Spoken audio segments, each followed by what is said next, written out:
beside it there. Fish. Whoa.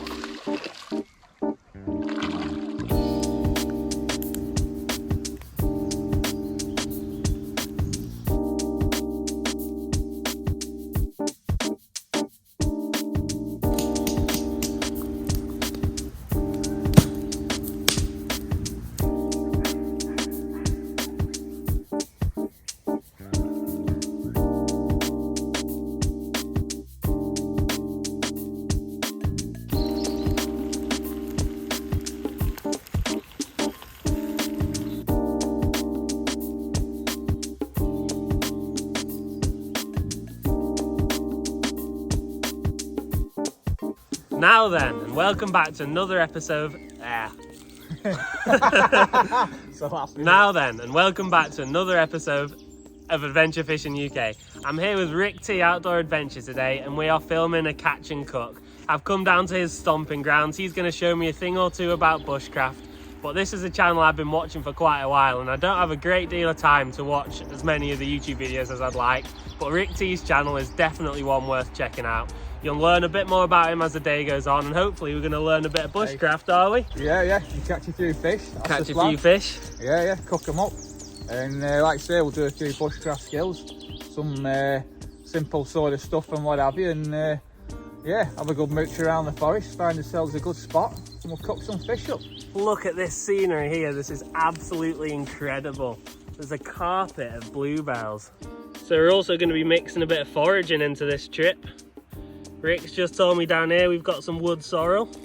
This has got a really appley flavour to it, so I think we might be using this for a bit of seasoning for the trout later on. It's actually really good.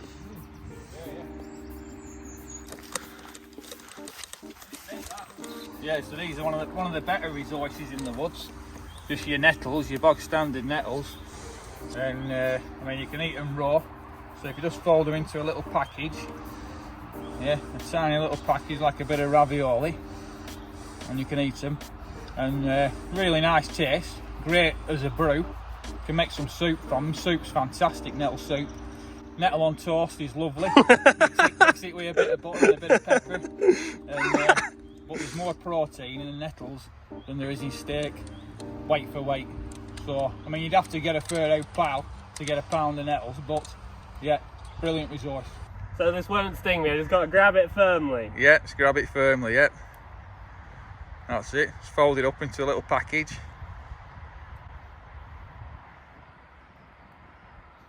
Quite peppery, isn't it? Yeah. Yeah, that's not bad, that. Just got to the lake.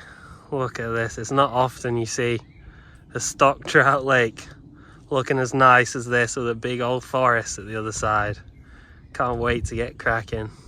So my setup for the day is the rigged and ready prototype fly rod, and with the reel I've got the Still Maniac Vision cassette reel with 7-weight line on it, down to an 8-pound leader. And the fly I'm starting things off with is the orangey pink Montana, weightless, quite a small little fly.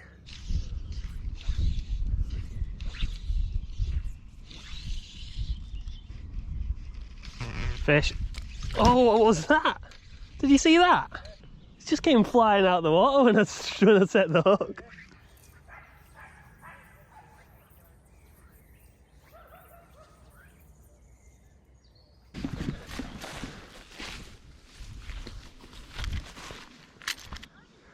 Is it a rainbow? Yeah. Putting up a decent little scrap like. No better than fly fishing, is it? That first hit. Yeah, you're a lot more in touch with it, aren't you? Oh, it's fantastic. Feel everything, don't you? It's a good one, this one. As in, it's a wily little bugger. Oh, it's a big brown trout, that. Is it a brownie? I think so, or maybe not. Yeah, it is. Sweet.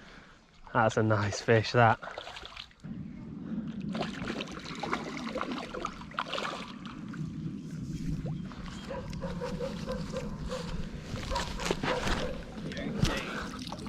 Nicely done.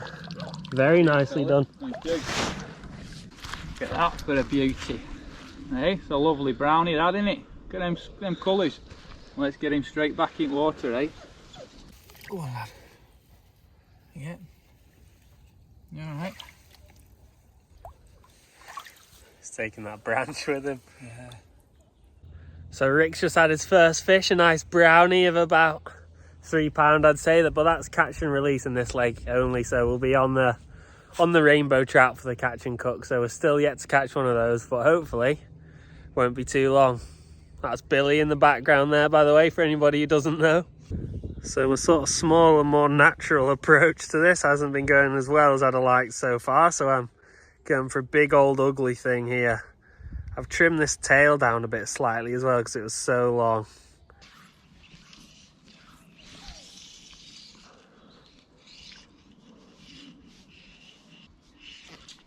Fish.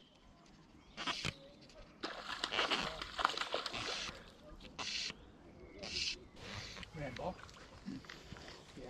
Yeah. Don't think it's quite ready just yet. No, Oh, didn't like the look of that net, did it?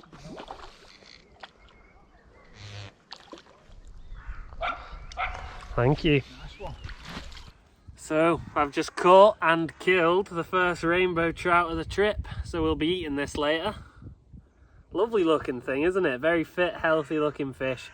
I know it can be a bit brutal, the killing of an animal like this, but in reality, if you're eating meat from the supermarket, then you need to know what goes on, what actually is behind the killing of something to eat, and hoping to do a few more catch and cooks, but I'm looking forward to seeing what interesting bushcraft methods Rick uses to cook this up.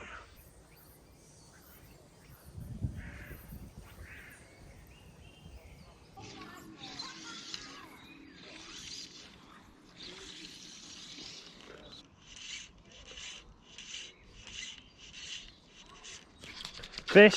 Whoa.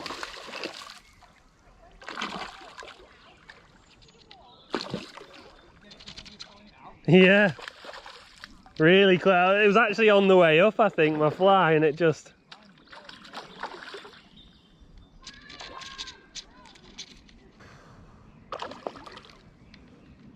Putting up a good fight, this trout.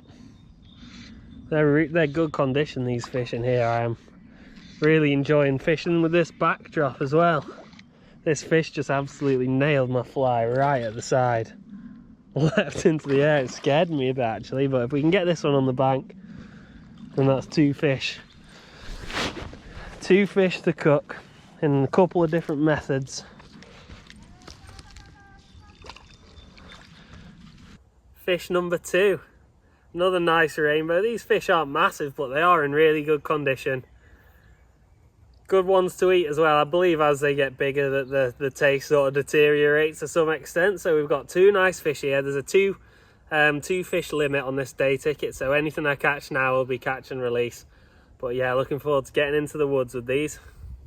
So that's 3 fish between us. I've had 2 rainbows and Rick's had 1 brown trout. That brown trout was a nice fish though. Catch of the day. It's quite funny how really the catch of the day is the fish we're not going to end up eating, but we've got our 2 rainbow trout. We're going to give it about half an hour, I think. So that's the haul. 2 nice rainbow trout, both about £2.5 each. Caught on that rod and that fly. Looking forward to this.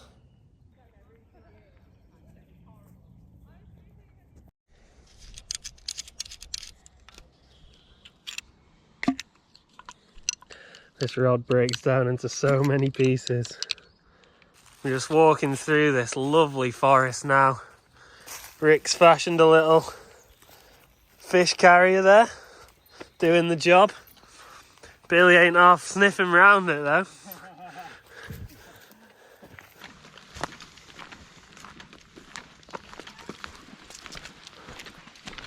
What a lovely day we've chosen. Worked out really nicely, hasn't it? Oh, look at that, we're walking out into the sun here. Yes, isn't it? Yeah. We're quite sheltered where we were fishing, weren't we? So quite unbelievably, we were just walking through the woods trying to find a nice place to gut these fish and set a little fire up.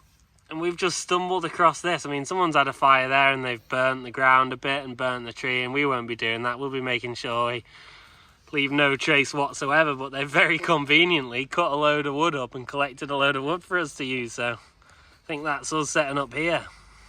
Barking everything off. Is it sharp enough, that knife? Yeah, it's great. Really sharp. So Rick's just been through and cleaned his fish. Give mine a good little wash now. Getting all that blood and stuff off it. So all we're doing is we're making something that's going to light with a spark. So you're going to use the side of your knife, and ideally I'm going to go from front. I'm going to use the full length of that blade, and I'm just going to cut. These are what they call the feathers. Looks like quite a delicate process. Yeah, I mean, I'm doing it dead slow now, but you want to leave as many of them on the stick as you can. I mean, it don't matter if they fall off, because we'll still use them. We'll just chuck them in the pile. When I get towards the end, I'll just do some really fine ones that are going to catch the spark. I mean, you'd always have a lighter, wouldn't you? Yeah, but they can be quite unreliable lighters, can't they? Yeah, I mean, that's the thing with a fire steel. You're going to get thousands and thousands of fires out of it. It still works when it's wet through. So these are our finished feather sticks. That's my attempt there. And these are Rick's. Hopefully that's going to be enough to get us started. We've sort of built this up a bit, raised that wall on the side of that log, and we're just going to reuse this fire pit, and make good use out of those pre-chopped logs. Yeah, and do it, if you can, do it on that bit there. You've got more strength then. That's it. Oh yeah. Whoa, you nearly had it then.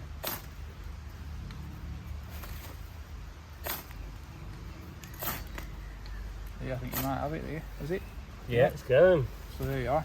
So pop that on your fire, and then you've got some more feather sticks to put on it there. Pop them on, and then get your nice once they're going, get that big bundle over the top. The whole thing? Yeah. Just sort of try and prop it up along the back. That's it. Yeah, that should do it. And then we should be away there. Yeah, starting to take shape already. So what we're going to do is we're going to cook 2 trout 2 different ways. One of them we're going to ponass it, which is a bit more of a fancy bushcrafty style of thing, and then the other we're just going to chuck it straight on the coals. No preparation really required other than a fire and a gutted fish.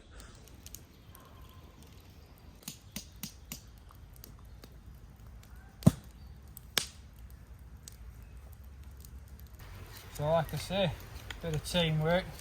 George is bit of teamwork. George is sorting a skewer out there, and we'll be ready to rock and roll. So what exactly is ponassing a trout? So ponassing is it was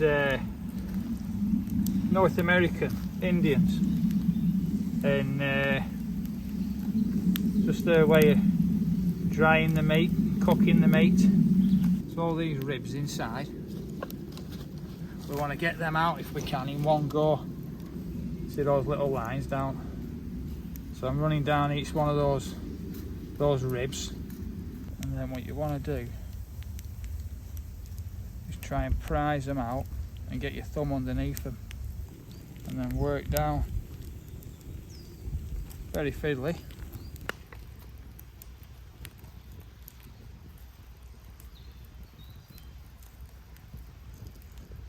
So there. So I mean, that's great for, we've left a few bones in there. Have to pick them out. So that's that'd be brilliant for your crab pot or anything like that. Bait in a trap or anything like that. Fantastic. Yeah. For your crayfish, bang that in a crayfish pot and you're laughing. You know, that's your breakfast sorted, isn't it? Yeah. Breakfast of crayfish.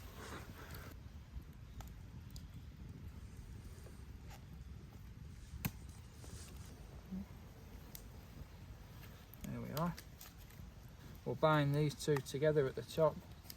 All we need to do now is just get it somewhere where you can't hold your hand for about 5 seconds. Anywhere around there, that's well hot enough now. So if I shove that in about that distance from fire, that's pretty perfect, that.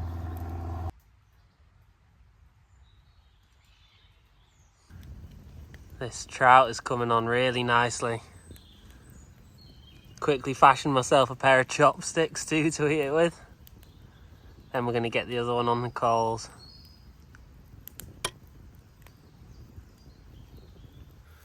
Gonna go straight in with the chopsticks, I think. If I can remember how to use them. Just because I've made them now, it'd be a shame not to get a bit of use out of them. Just gonna get a bigger clump now. Fresh trout. This was swimming around a lake about 2 hours ago, I'd say. 3 hours ago, maybe. Yeah. Lovely. Now, if we had some berries in season, that'd be lovely. So we had little bilberries sprinkled on it and what have you. So inside the trout, we're just going to bake straight on the coals. We're going to stuff it with wood sorrel, which is all of this you can see here that we tried before. It's going to cook really nicely into that trout. So I've just filled this trout with wood sorrel. Hopefully, with a bit of luck, we'll get some of that apple taste coming through. Maybe, maybe not, I'm not too sure. I've never done this before, but we're just going to fire this trout straight on those hot coals.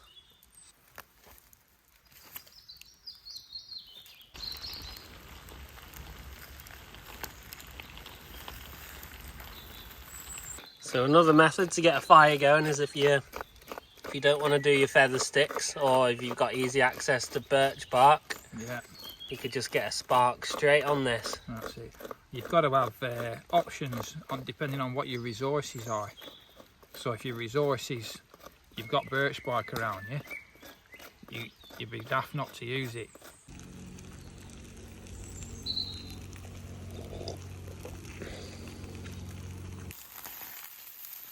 Skin's looking good, isn't it? Get that.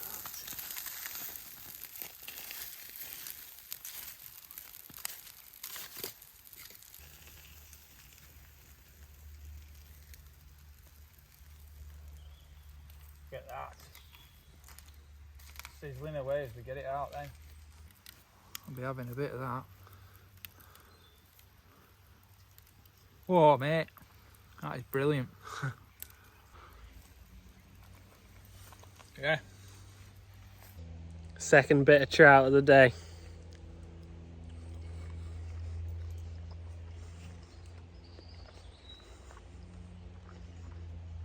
Much more succulent meat, I'd say. Yeah. Equally as tasty, but yeah, soft. You can just see how soft and moist that flesh is there. And then you've got your wood sorrel underneath.